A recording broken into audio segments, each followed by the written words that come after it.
आजाराच्या अंतर्भागात शांत असतं तिथे ते मासे अंडी घालतात आणि विशेषतः वरच्या भागात जे शेती वगैरे आहे अशामध्ये ते धबी किंवा तिथे अंडी घालतात.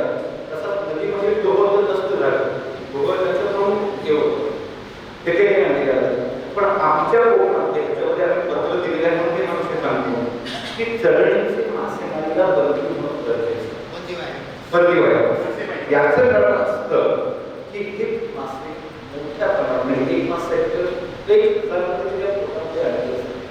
आणि याच कालावधीमध्ये ज्यावेळी तो मासा वर चढायला लागतो त्याच वेळी आम्हाला आमची जी चविष्ट चव लागेल तिची अंडी घालतो. पण ह्या ज्या प्रजाती आहेत माणसाच्या हजारांच्या प्रमाणात जे पुढे वाढणार आहे मानवजात वाढण्याची लोकसंख्या वाढली त्यामुळे मासे खाणे वाढले पण माशाला जे प्रजनन व्हायला म्हणजे त्या प्रमाणात वाढ व्हायला पाहिजे की वाढच आम्ही फुलतोय. म्हणजे उद्याच्या मध्ये एखाद्या मास्याला अंडी दिली आणि ते 3000 अंडी जर म्हणाली आहे तर हे मासे आम्ही चढणीच्या